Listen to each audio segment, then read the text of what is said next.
Y en esta nueva franja vamos a hablar de las ciudades 4.0 y vamos a intentar seguir de ejemplo ciudades como París, ciudades que tienen un modelo urbanístico basado en los 15 minutos. Lo popularizó su alcaldesa Anne Hidalgo, es un modelo de ciudad policéntrica y Barcelona quiere seguir ese ejemplo. ¿Qué significa este tipo de ciudad? Pues que tú puedes abastecerte y llegar a cubrir todas tus necesidades básicas y a los servicios a los que tú quieras llegar tan solo con 5 minutos de distancia.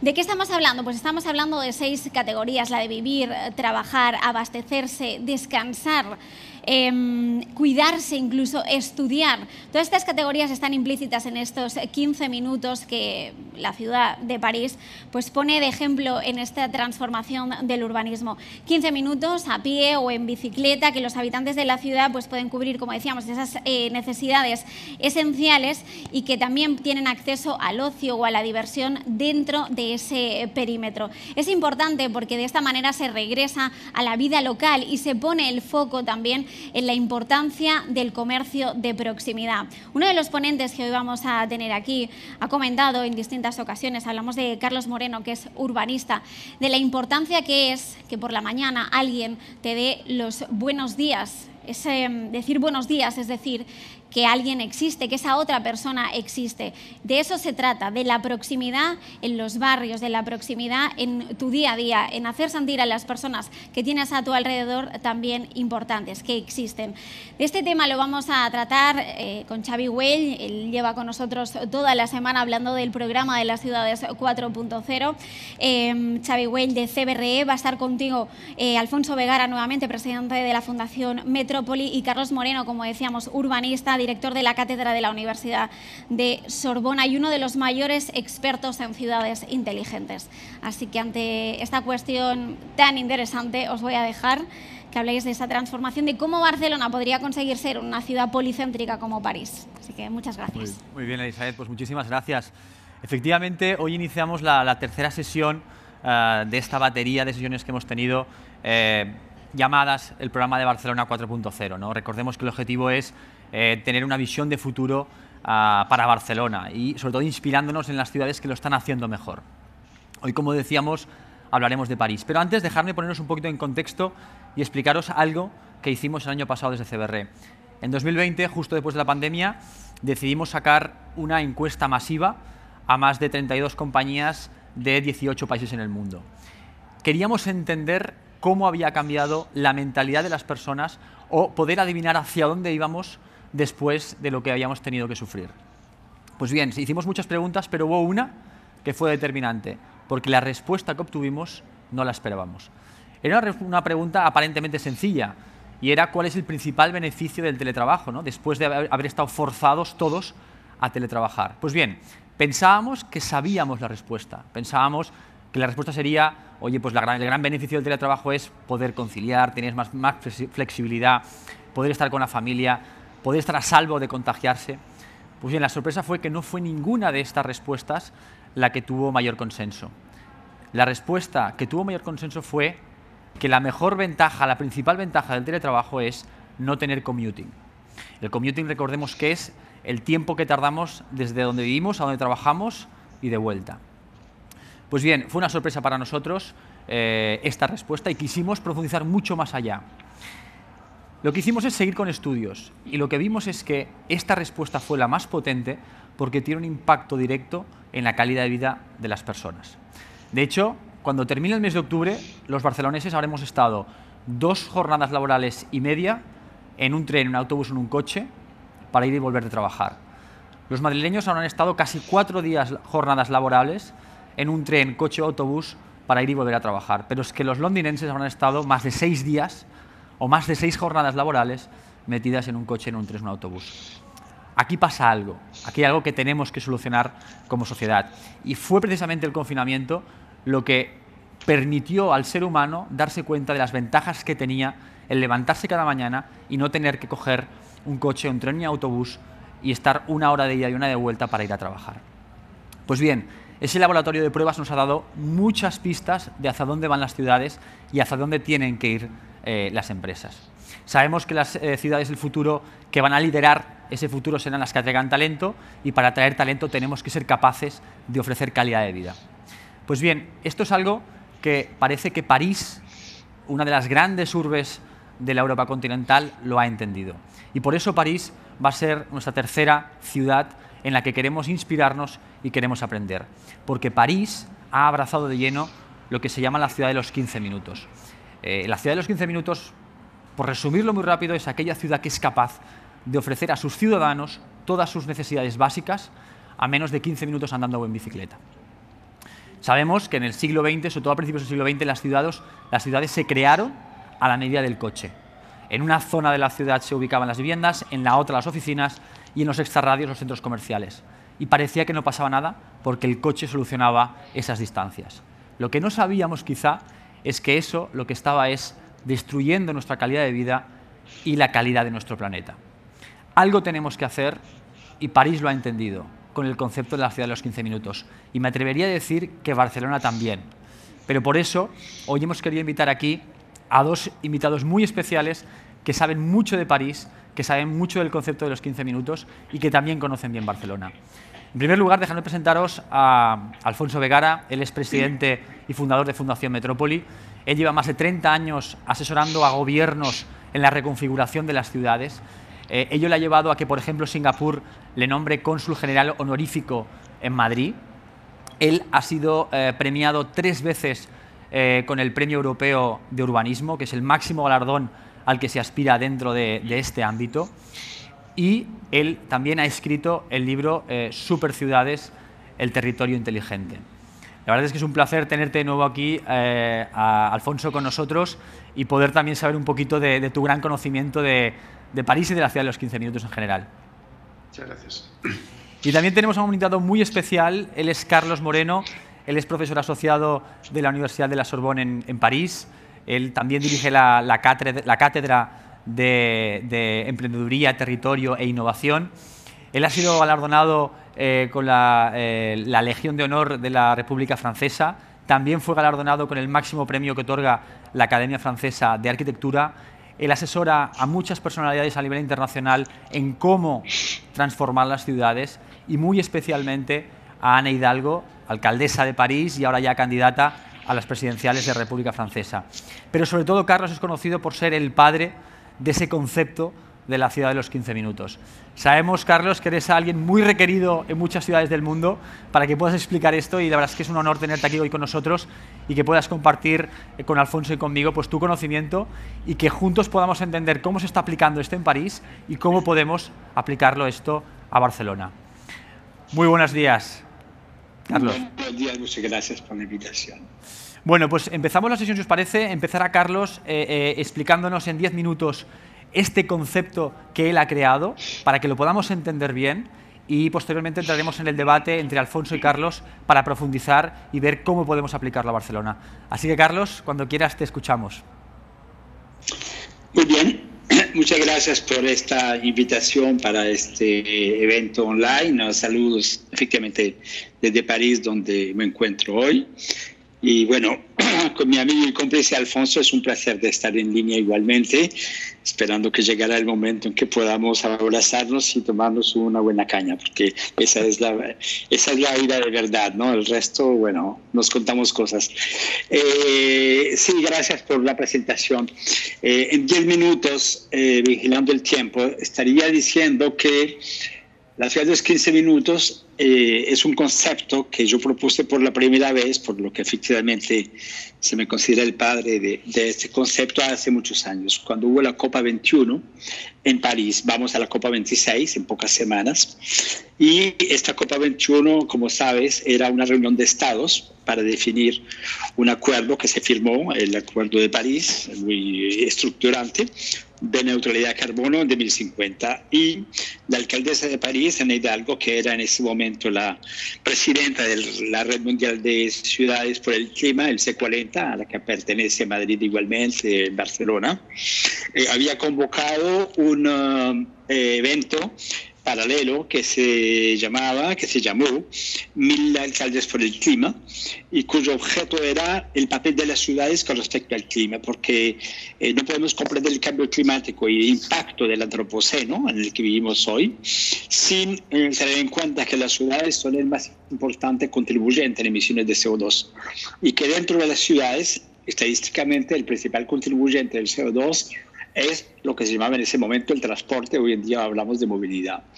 Mi proposición en ese momento, cuando la COP21 terminó, fue decir, si queremos impactar el clima para una neutralidad de carbono en una hoja de ruta que va del 2020 al 2030, del 2030 al 2040, lo que tenemos que comprender es que las medidas tecnológicas y técnicas que tomemos frente al secuestro del carbono, frente a la electrificación de vehículos, frente a la reducción de ciertas compras para disminuir menos CO2, su impacto será efectivamente válido, pero no estaremos atacando el corazón de las ciudades contribuyentes al CO2, aunque hagamos los edificios a energía positiva, mucha inteligencia en el tráfico.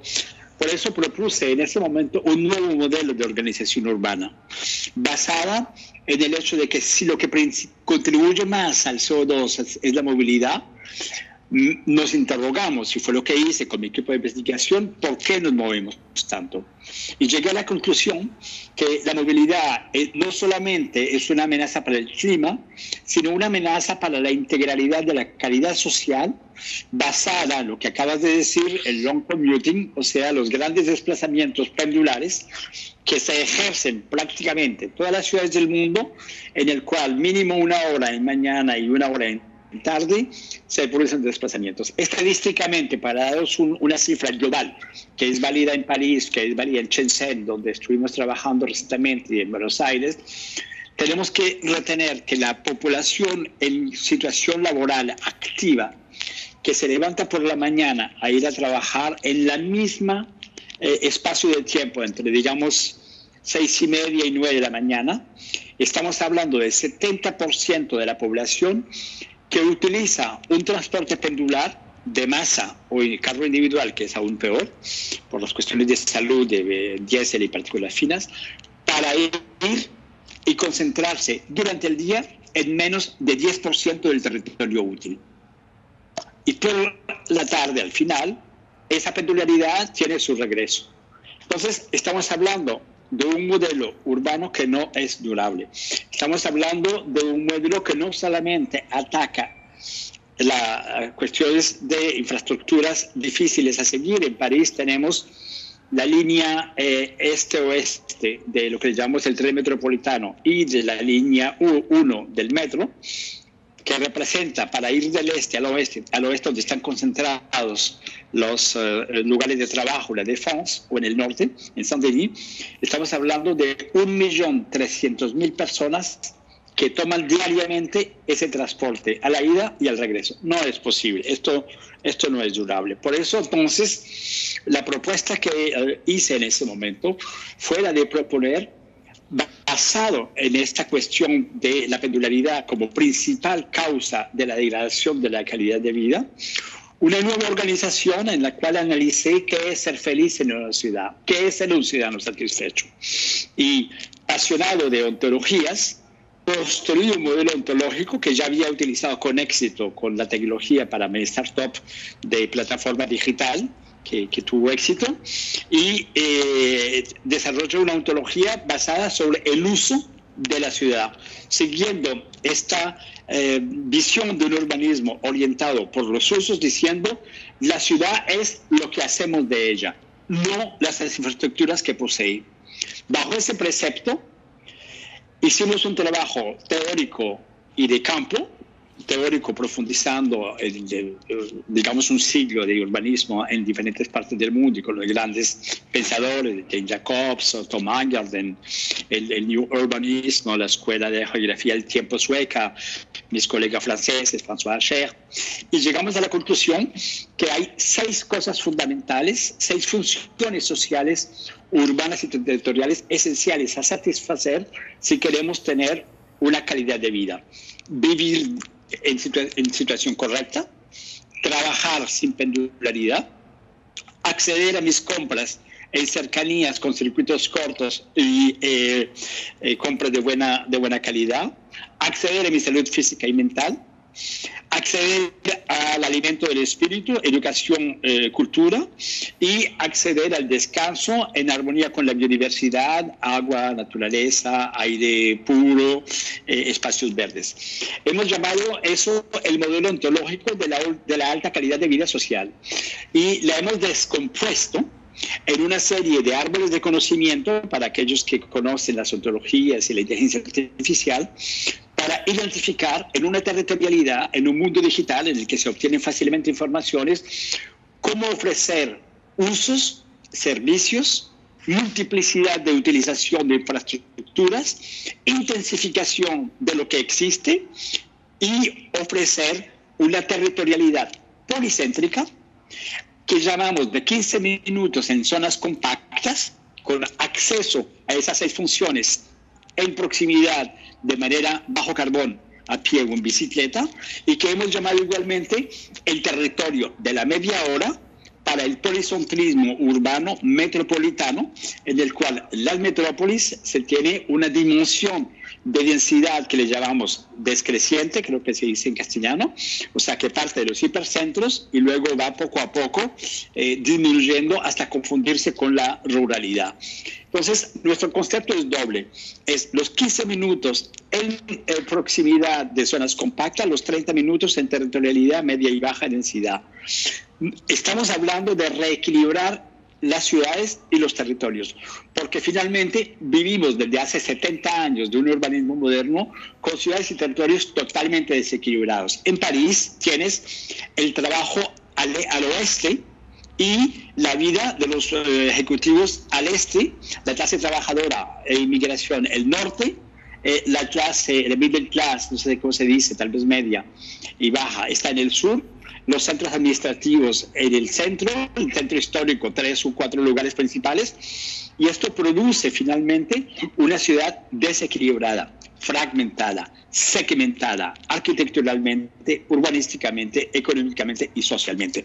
Nuestro modelo de territorialidad feliz, de proximidad feliz, busca generar un movimiento global de policentricidad, basado en 3 elementos principales. El cronourbanismo, cambiar el ritmo de nuestra actividad luchando contra el long commuting y de traducirlo en actividades de proximidad. Segundo, desarrollar la cronotopía. La cronotopía significa que hemos construido en nuestras ciudades cientos de miles de metros cuadrados con decenas de miles o centenas, depende de la talla, de edificios. El paradigma arquitectural durante 70 años ha sido el monofuncionalismo. Aldo Rossi, premio Pritzker, milanés, que murió en un accidente, él había desarrollado el postfuncionalismo, el polimorfismo funcional. Yo reivindico esta escuela de pensamiento basada en la cronotopía y decimos 1 metro cuadrado, múltiples usos y cada uso nuevos posibles, rompiendo este esquema, porque en París, estadísticamente, tenemos un edificio, cualesquiera que sea su actividad, está solamente abierto entre el 30 y 40% de su tiempo útil. O sea que si volteamos esa cifra, estamos hablando en París de 60 a 70%, un edificio está cerrado, porque cuando hace la actividad se le echa llave hasta el día siguiente o hasta ahora. Entonces estamos hablando de abrir los espacios de los posibles, desarrollar el polimorfismo funcional de multipurpose functions, desarrollar la polivalencia. Y el tercer elemento, que es la topofilia, estamos hablando de implementar una nueva cultura urbana que maneja la localidad de su proximidad para la calidad de vida, para salir del anonimato, de la depresión, no conoces a los vecinos, no sabes de quién está enfermo, cada cual vive sin tener noticias. Desarrollar una proximidad con una nueva cultura urbana en el cual el vecindario y los vecindarios más próximos generan actividad con urbanismo táctico, urbanismo temporal, cultura, museos, exposiciones, regenerar nuevos modelos económicos de proximidad, regenerar empleo, regenerar actividad industrial, regenerar economías de servicios. Cronourbanismo, cronotopía y topofilia son los tres elementos mayores. ¿Cuáles son nuestros dos riesgos principales? El primero, la gentrification. O sea, que no sea una política urbana de la ciudad, sino sea una política de promotores, de real estate, que van a vender barrios de buena calidad, con muchos servicios, y vamos a crear un nivel de desigualdad. Por eso es una política urbana, dirigida a los alcaldes, a los presidentes de metrópolis, para desarrollar una ciudad o un territorio policéntrico, que no es una varita mágica, es un programa sobre 5 o 6 años de irrigación multiservicial a la escala de la ciudad y de la metrópolis, de los 15 minutos a los 30 minutos, probablemente hasta de cosas de 1 hora. El objetivo es salir de la movilidad obligada, que es hoy en día el long commuting, e ir hacia la movilidad escogida. Tengo en proximidad cosas que me van bien y lo que no tengo voy a buscarlo en otra parte. O todos los servicios que llamamos de oportunidad, no vamos a hacer una ópera, no vamos a hacer un hospital, no vamos a hacer un estadio cada 15 minutos, pero no vas a una ópera, a un estadio o a un centro de congresos todos los días. Las necesidades básicas queremos cubrirlas en proximidad, no emitiendo carbono, transformando las calles para no sean autos, sino sean peatonales, urbanismo táctico, urbanismo temporal, desarrollando nuevas herramientas de presupuesto participativo y con la política urbana para evitar la gentrification, una política urbana basada en el bien común. ¿De qué se trata en París concretamente? Tenemos varias empresas de la ciudad, 100% filiales.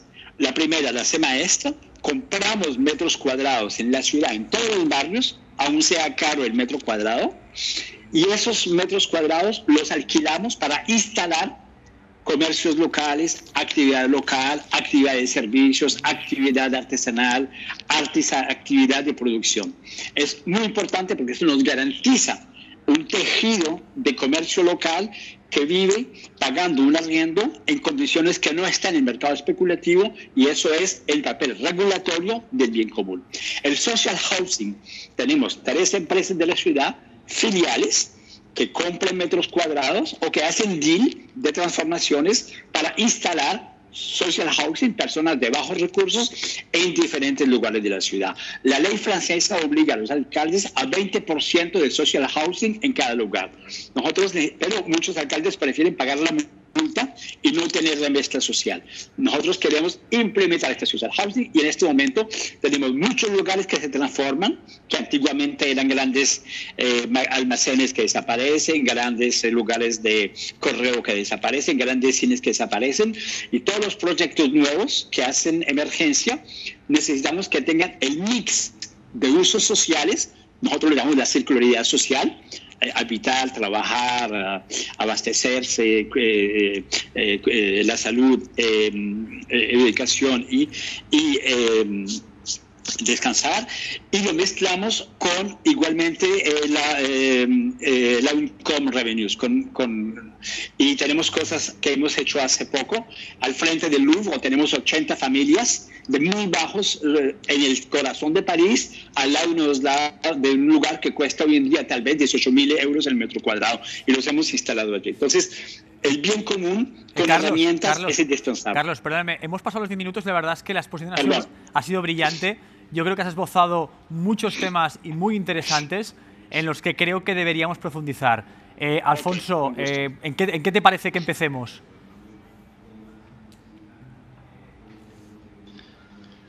Hombre, quizá entender el contexto que vivía París cuando han surgido estos conceptos absolutamente innovadores, ¿no? Porque París ha experimentado, como muy bien ha señalado Carlos, problemas de segregación social en distintas, sobre todo cuando lo analizamos a nivel de área metropolitana. Entonces yo creo que sería muy interesante ver la opinión de Carlos con respecto al papel de París, que es un municipio que tiene una determinada población, y luego el tamaño también del Gran París, y luego el proceso histórico que se había venido produciendo de segregación social y cómo esta nueva filosofía puede dar una respuesta a la necesidad de la metrópoli mucho más humana que necesitamos. ¿Hasta qué punto era clave el proceso de segregación social que se produjo en París que dio lugar a esta nueva filosofía? Sí, Alfonso, tienes toda la razón. Hay que comprender tres cosas y lo voy a decir rápidamente para poder dialogar un poco más y profundizar. Voy en bullet point. El primero es un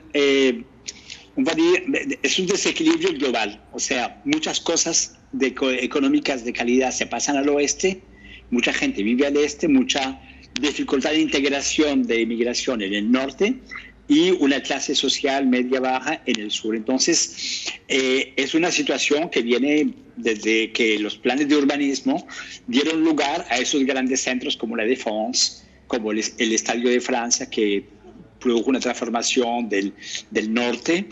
Eso es un hecho, ¿no? Todos los estudios nuestros, tomas una cartografía de París y ves ese desequilibrio. Que esta política urbana de territorialidad, de proximidad con la ciudad de 15 minutos, quiere transformar dentro del casco urbano de París, que ya habíamos comenzado, ¿no? Con Ana Hidalgo, porque hicimos programas Reinventar París 1, Reinventar París 2, Reinventar los subsuelos, Reinventar el Sena, que era tomar lugares que estaban ya de uso, que había cambiado, y transformarlo en lugares de multipolaridad.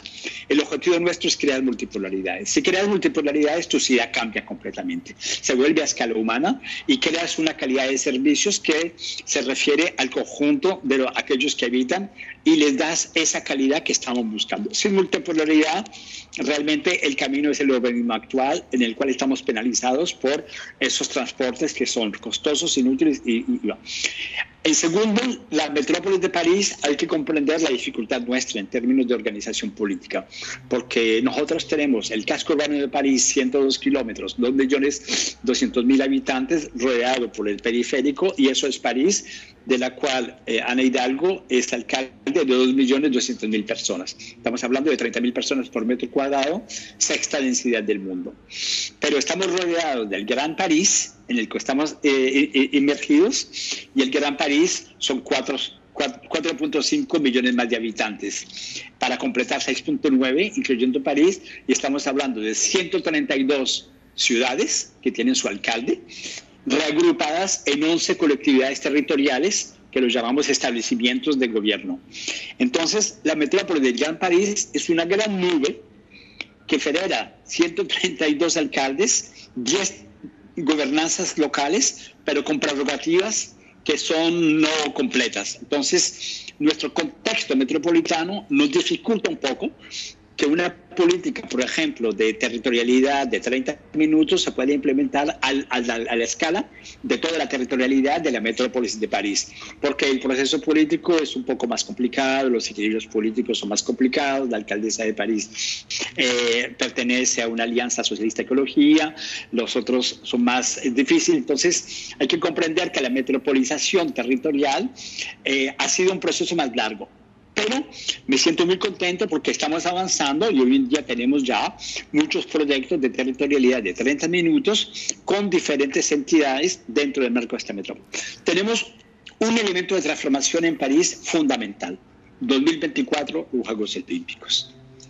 Estamos haciendo 95% de rehabilitaciones urbanas, solamente construyendo 5% para transformar el norte de París. Eso es un elemento clave porque vamos a hacer los Juegos Olímpicos de los 15 minutos en la territorialidad para acoger los atletas que no estarán acogidos en un centro deportivo, van a ser acogidos en un nuevo barrio que estamos construyendo, que es un ecobarrio, que temporalmente va a acoger a los atletas. Entonces, por eso es importante comprender el impacto de los Juegos Olímpicos. Segundo impacto muy importante que va a darle a la territorialidad de media hora y a ciudades 15 minutos muchísimo vuelo. De aquí al 2030 estaremos construyendo, ya estamos construyendo, estaremos ya utilizando 5 nuevas líneas de metro que son radiales, o sea que no pasas por París, con 65 nuevas estaciones. Esa radialidad nos permitirá de no pasar por París para ir a otro lugar, podemos ir en diagonal, y lo que queremos es que cada una de las 65 estaciones sea un lugar de vida policéntrica con su propia territorialidad que le da esta capacidad de agregar nuevos elementos. Apenas una cifra, y termino para la cuestión siguiente, una cifra: París tiene 2.300.000 habitantes, pero en el día en el día, la población es de 4 millones. O sea que tienes 2 millones más de personas que están de paso, que vienen del este, van al oeste, están en el norte, van para el sur, están en el noreste, van al sudoeste.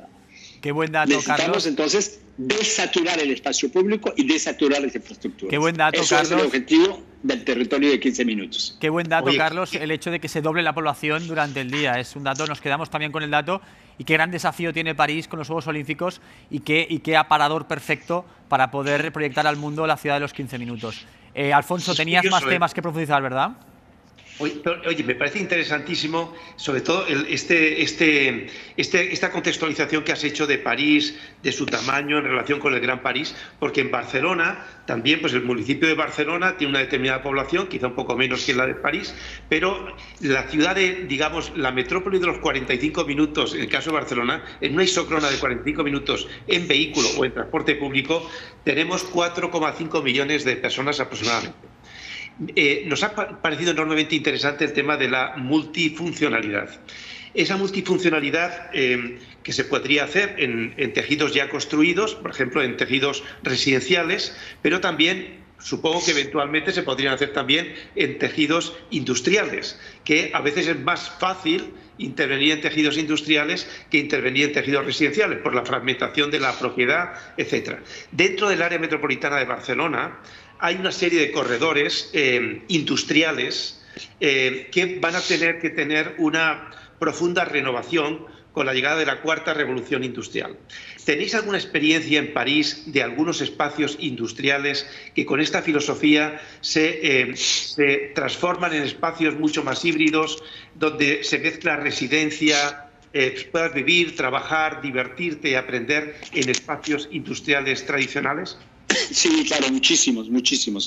Hoy en día este tema que evocas es fundamental, Alfonso, porque nuestro desafío no es construir más para ir más rápido y más lejos. Nuestro desafío es reutilizar lo que existe y diversificarlo. Y lo que tú acabas de anotar es clave, porque estamos hablando de hacer una cartografía digital estructurante de todos esos lugares que están en transición, que fueron y ya no son. Industrias, factories, cines, lugares técnicos, subsuelos y proponer transformaciones que permiten darle otros usos. Los invito a que miren la página web Reinventer Paris, en francés, en inglés, Reinventing Paris. Hemos hecho Reinventer Paris 1, 2, 3, la cena, y luego lo hemos hecho a nivel mundial con el C40. Y es eso, ¿no? Estamos mostrando muy concretamente, si lo visitan vas a ir a ver, aquí era una fábrica, ahora se ha convertido en un lugar multiuso, aquí era un antiguo depósito, ahora es un lugar de agricultura urbana para hacer champiñones, aquí había un parking, lo hemos convertido en un estudio de radio, de televisión, sí. Y esto que dices son los unused locations, mal utilizadas lugares, ¿no? Tienen un rol muy importante en la revitalización económica, porque estamos en lugares de densidad muy fuerte en los cuales ¿cómo se dice? El metro cuadrado es muy escaso, ¿no? Tienes muy pocos metros cuadrados para construir. Entonces, la reutilización es un eje mayor. Y no es un azar, se dice, que el premio Pritzker último fue dado a los esposos Lacaton, que son franceses de Bordeaux, a nombre de la rehabilitación de lugares, ¿no? Pues que los Lacaton, ellos tienen una fábrica y la transforman completamente para hacer algo que sea distinto, ¿no? Lo importante ahora, con la territorialidad de proximidad, de 15 minutos, de media hora, de 45 minutos, la cuestión es sobre todo que mezclemos los usos, ¿no? Que en un lugar hayan usos mezclados. La nueva Poste del Louvre, que es en el corazón histórico de París, la Poste, era un edificio que existe desde antes de la Revolución, 1782. Y ahora vamos a inaugurarlo dentro de pocas semanas y vas a tener la antigua Poste, que ya ahora se vuelve una pequeña Poste, porque ya nadie te envía el correo, una pequeña Poste, y vas a tener un hotel, una, ¿cómo se dice?, guardería para niños, habitaciones, un bar, un restaurante, social housing. Estamos hablando del corazón de París. Entonces, lo que comentas, yo invito a los alcaldes y a los sectores privados a hacer un trabajo muy intenso alrededor de cómo utilizar más y mejor, yo lo llamo los recursos invisibles de la ciudad. Pues Carlos, hay enormemente recursos invisibles que simplemente no utilizamos, están mal utilizados, y con un poco de imaginación y de inversión, pero multiusos, las transformamos en esta calidad de vida policéntrica. Pues Carlos, nos quedamos con esto. Qué maravilla, qué maravilla. Nos quedamos con esto, y sobre todo que esto ya no son cosas conceptuales, sino que habéis conseguido aterrizar en casos reales, que de eso se trata, ¿no? Sí, claro. Alfonso, sí, claro. ¿en qué más profundizamos? Hay un tema también que a mí me parece fascinante, porque tomamos muy buena nota de la diversidad de proyectos de transformación de antiguos espacios industriales en espacios de la nueva economía, en espacios mucho más híbridos, porque el área metropolitana de Barcelona tiene muchísimas oportunidades en ese sentido. Y también el área metropolitana de Barcelona aspirando a un policentrismo, donde no solamente el municipio de Barcelona, sino otros municipios de un gran arco metropolitano puedan tener cada uno de ellos su vocación diferenciada. Hay un reto para Barcelona que es, digamos, compartido, y es la importancia de atraer talento internacional, o sea, de formar, retener y atraer talento internacional, pues para que Barcelona siga siendo pues una ciudad dinámica, innovadora, muy bien conectada internacionalmente, etc. A veces el concepto de la ciudad de proximidad, de la ciudad de los 15 minutos, obviamente tiene una dimensión física concreta, pero a veces el talento está pensando en una gama de opciones. Por ejemplo, que tengas buena conectividad internacional y, por tanto, necesitas tus aeropuertos. Que tengas una diversidad de opciones educativas, universitarias amplias. O que tengas un sistema financiero altamente especializado para que tus startups puedan encontrar opciones. Que sea una actividad cultural sofisticada, variada, que a veces a nivel de un distrito concreto es muy difícil de conseguir. Y vemos nodos como Tokio, como Londres, como Nueva York, que son nodos de atracción de talento a nivel mundial y que buscan precisamente esa ciudad de los 45 minutos o esa ciudad metropolitana que ofrece muchísimas opciones. ¿Hay alguna experiencia en París de cómo en algunos distritos concretos de proximidad tiene suficiente magnetismo para la atracción de ese talento también internacional? Sí, claro, excelente reflexión, Alfonso, que comparto totalmente, y es muy importante integrar lo que acabas de decir, ¿no? La atractividad de las ciudades en una época de bastante competencia, lo vemos ahora con el Brexit de Londres frente a Milano, frente a Berlín, frente a Frankfurt, a Madrid, Barcelona, es indispensable. Nosotros creemos en la importancia de los tres elementos que has dicho, ¿no? Atraer talentos, tener una política financiera que permite apoyar la emergencia a través de la innovación, y una capacidad a que la ciudad sea en su conjunto mucho más atractiva. Hay dos elementos, digamos, para unirlo a la proximidad. Cuando tú discutes, hemos hecho una serie de investigaciones internacionales con Kantar, el Instituto Mundial, con Movinon Connect, en varias ciudades, New York, Montreal, París, son 7, puedes verla en el website de Movinon Connect. Y ha sido muy interesante porque esta encuesta, después de la pandemia, ha dicho que los jóvenes innovadores de 18 a 35 años tienen como objetivo trabajar en condiciones de conectividad que le permita concentrarse en la creación de valor, disminuyendo sus desplazamientos y acelerando la proximidad. Y que apenas tengan la oportunidad, se van lo más lejos posible por avión a otros continentes, a otras ciudades, para ver culturas diferentes, hablar otras lenguas, comer diferentemente. Os aconsejo ver esta encuesta de Movie On Connect, que está en el website, sobre 7 ciudades internacionales de las cuales acabas de mencionar. Y esto es muy interesante porque significa que la atractividad de la que estamos hablando para financiar y para startup no es más una atractividad simplemente que te pagamos muy buen dinero y te invertimos tantos millones de euros en tu startup. Es el conjunto de la calidad de vida que le estás ofreciendo. Y esta calidad de vida hoy en día está estrechamente ligada a esta proximidad, que es una proximidad activa. Tenemos todo un lugar que hemos reorganizado en el corazón de París que se llama Real Space. Real Space es una asociación de designers, de real estate, de gente que trabaja en el IoT, de gente que trabaja en el design de interiores, para rehacer espacios de trabajo que ya no son más de coworking, son espacios un poco de co-creación, son, digamos, ecosistemas.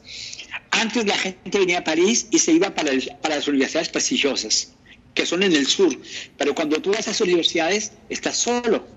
En el día no pasa nada, hay solamente científicos, investigadores, estás lejos de todo.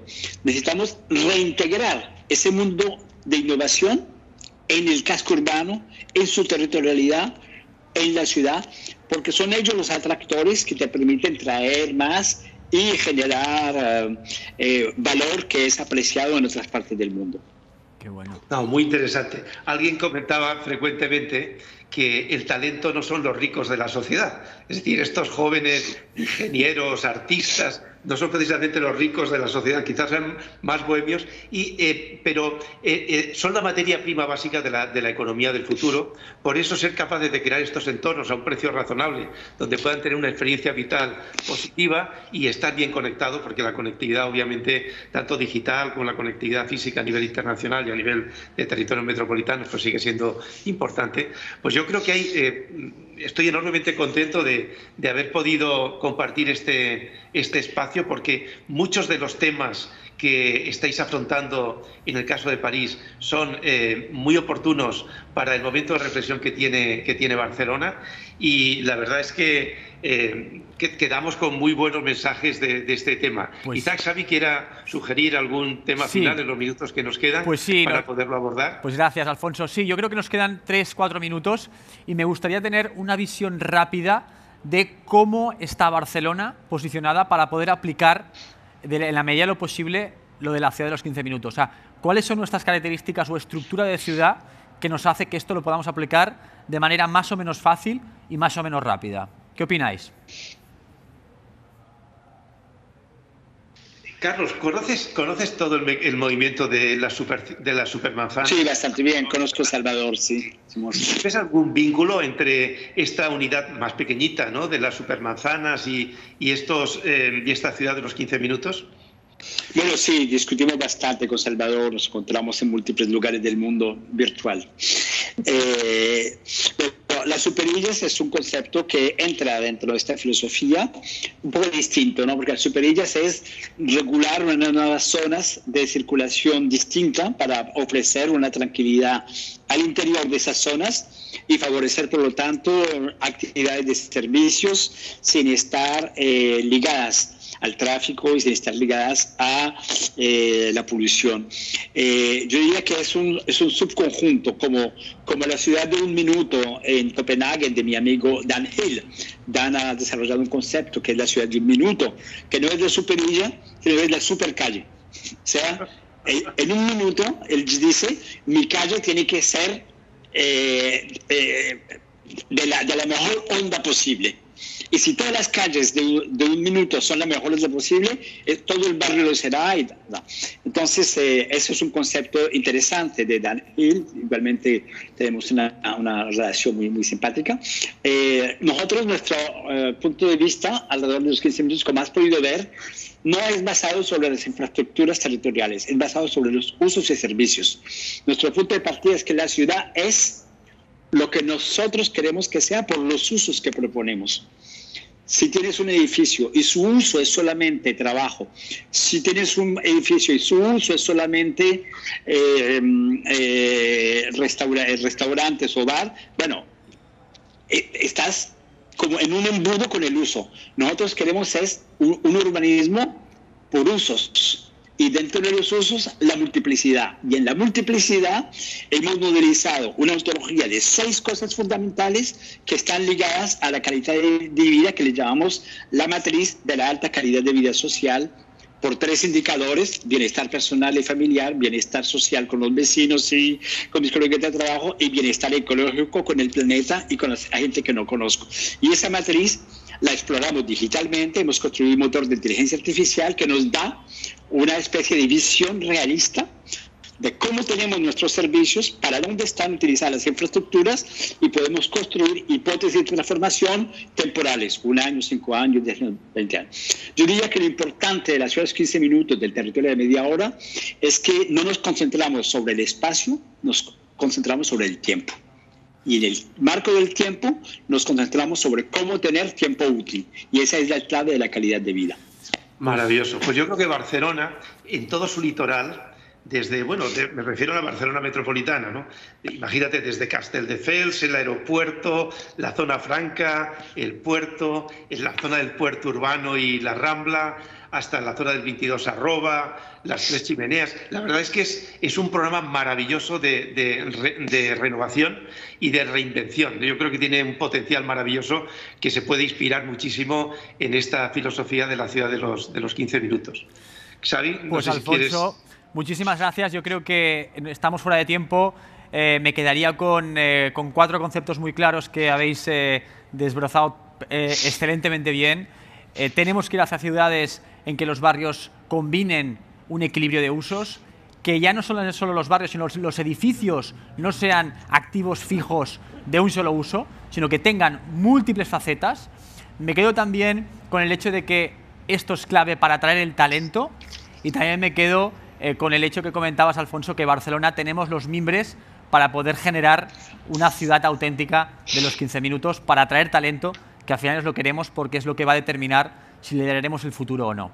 Así que muchísimas gracias a los dos. Ha sido un placer poder escucharos de primera mano a gente que realmente sabe de este concepto que se habla tanto, y esperamos, Carlos, vernos pronto, y a ti, Alfonso, nos vemos mañana, porque mañana vamos a hacer una sesión de conclusión de todo lo que hemos aprendido durante estos días con París, con Tokio y con Medellín. Mañana a las 11 nos vemos y aterrizamos todos esos conceptos tan interesantes que hemos aprendido. Muchas gracias. Muchas gracias, Carlos. Muchas gracias y un abrazo, Alfonso. Chao, Javi. Pues por nuestra parte también gracias a los tres. Creo que la conclusión está clara. Barcelona tiene potencial para poder conseguir ser una ciudad policéntrica. Mañana seguiremos debatiendo, como dice Xavi Güell, pero creo que hemos sacado conclusiones muy importantes. Hemos analizado las superillas a veces tan polémicas. Decía Carlos que el urbanismo se tiene que definir por usos. Creo que eso es importante. No sé si será posible conseguir que las calles tengan absolutamente de todo, pero bueno, paso a paso vamos a intentar conseguir que al menos el perímetro de los 15 minutos lo podamos alcanzar. Gracias, Xavi. Y nosotros dejamos aquí esta sesión, no sin antes recordarles que a partir de ahora, a partir de la 1, Javier Goyeneche, fundador de Ecoalf, va a dar una charla. Vamos a poder inspirarnos en él, en su modelo de negocio, de la basura a la moda. Si no eres parte de la solución, eres parte del problema. Así que no se lo pierdan, porque va a ser realmente interesante. Hasta ahora.